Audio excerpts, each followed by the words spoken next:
और हमारे बीच जन स्वराज के प्रदेश प्रवक्ता संजय ठाकुर जी मौजूद हैं। मैं उनसे कुछ बातें करूंगा, उनका विचार जानूंगा। सबसे पहले सर आपका मेरा चैनल पर स्वागत है। धन्यवाद आपको भी, आपकी पूरी टीम को और आपके समस्त श्रोताओं को जन स्वराज परिवार की ओर से अनंत शुभकामनाएं, बधाइयां, अभिनंदन।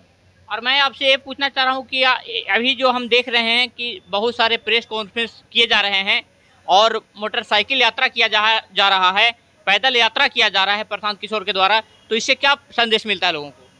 देखिए, बिहार की जनता को पिछले 40 वर्षों से राजद और भाजपा जदयू की सरकारें ठगती रही हैं, बुड़बक बनाती रही है। इसी वजह से बिहार देश का सबसे गरीब, सबसे अशिक्षित, सबसे बेरोजगारी वाला और सबसे ज़्यादा पलायन करने वाला राज्य बना हुआ है।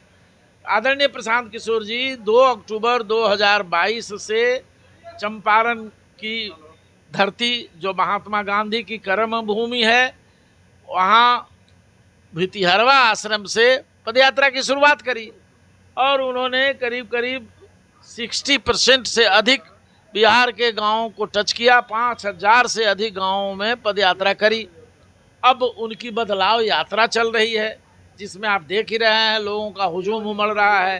तो ये यात्रा करने के पीछे का मकसद यह है कि सोया हुआ बिहार के बच्चों को, नौजवानों को, बुजुर्गों को, बिहारियों को जगाया जाए, उन्हें उनका हक और हकूक बताया जाए, जिसको लूटने का काम मौजूदा सरकार करती रही है, उससे उसको आगाह कराया जाए। ये काम निरंतर चल रहा है और लोग महसूस कर रहे हैं कि अभी तक हम ठगे जाते रहे हैं, अभी तक हमको लोग बुड़बक बनाते रहे हैं, जात पात धर्म मजहब की राजनीति करके हमारे वोट का लेकर ये लोग अपने लूटने का काम कर रहे हैं, अपने आगे बढ़ने का काम कर रहा है। बिहारी आज भी फटेहाल और मुफलिसी की जिंदगी जीने को मजबूर है। अच्छा, बहुत सारे लोग कह रहे हैं कि मीडिया वाले को प्रशांत किशोर जी ने खरीद रखा, इस पर आपका क्या विचार है? सारी झूठ बात है। ये खरीदने का काम भाजपा के लोग करेंगे, जदयू के लोग करते हैं, राजद वाले करते हैं। हम लोग तो जनता की सेवा में आए हुए हैं। जितने जनसुराजी हैं ये सब जनता के बीच से निकल के आए हैं। जनता है, जनता के बीच सेवा करने वाले हैं। हम लोग कहाँ से खरीद लेंगे? अगर हम लोग खरीद लेते तो ये बात पब्लिक डोमेन में नहीं जाती। सब झूठ बात है, अफवाह है। अगर कोई कहता है तो गलत कहता है। और कुछ विपक्ष वाले का कहना है कि ये केवल ठगने का काम ये भी करेंगे हम लोग, कारण कि जो भी आ रहे हैं नेता बनते हैं वो बड़े बड़े वादा करते हैं, कमेंट करते हैं बनने के पहले, लेकिन वो खड़ा नहीं उतरते। इस पर आपका क्या विचार है कि प्रशांत किशोर जी खड़े उतरेंगे?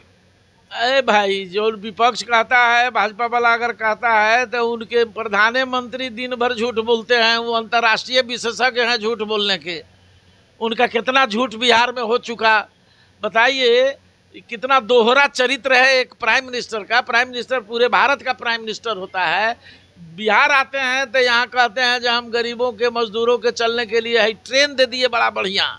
इस पर आप लोग आसानी से अब गुजरात, अहमदाबाद, दिल्ली या हरियाणा, पंजाब चले जाइएगा।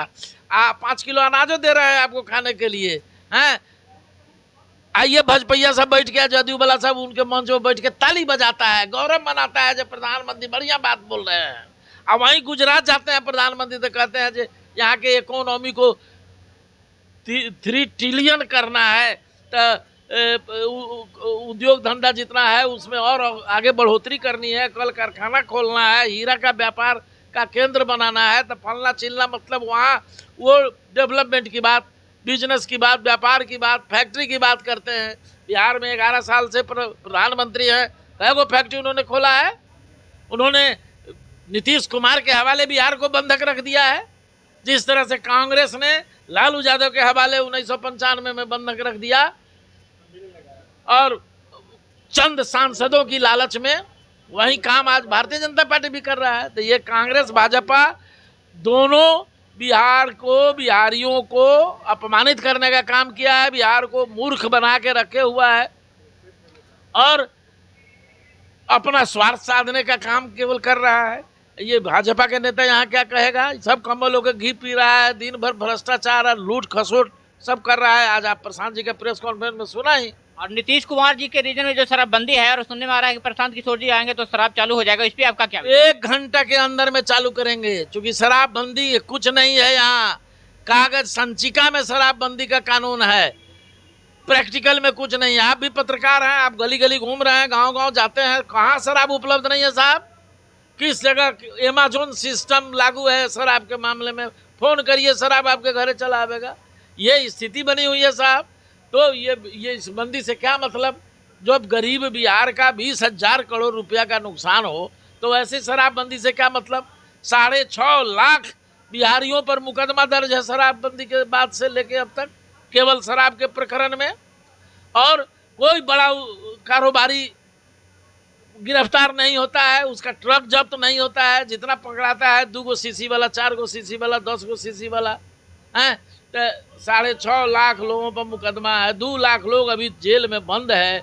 बतलाइए, उसके बाल बच्चे, उसकी पत्नी, उसके बच्चे कोर्ट में, कचहरी में, पुलिस के यहाँ, वकील के यहाँ, थाना में चक्कर लगाते लगाते परेशान है, उसको न्याय नहीं मिल रहा है, अभी तक जेल से नहीं निकल रहा है। अभी बहुत सारे लोग कहते हैं कि अभी की जो सरकार है, वर्तमान सरकार, उसमें शराबबंदी और बालू पे ज्यादा ही मतलब कुछ ज्यादा कालाबाजारी चल रहा है, इस पे आपका क्या विचार है?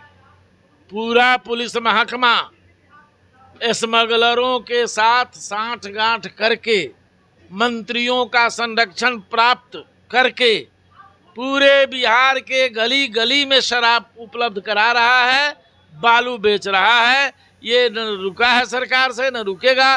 जब रक्षक ही भक्षक बन जाए तो कैसे रुकेगा? ये आपने देखा है, जब पुलिस विभाग ही अपराधियों से, उस तस्करों से साठगांठ करके शराब बेचवा रहा हो तो वहाँ नियंत्रण होगा? ये स्थिति बनी हुई है साहब। तो अभी आपने सुना, अभी पाटलिपुत्रा में मौजूद हूँ मैं, और अभी कुछ ही देर पहले इसी जगह पे कॉन्फ्रेंस किया गया है हमारे नेता के द्वारा, जो जाने माने अभी जन स्वराज पार्टी से बिल्कुल चर्चित नेता मौजूद हैं। अभी इसी मंच पे प्रेस कॉन्फ्रेंस वार्ता रखा गया था, और अभी आपने उनके प्रवक्ता का भी सुन लिया कि आज की वर्तमान सरकार की स्थिति क्या है और आने वाले जो सरकार हो इनका क्या विचार है।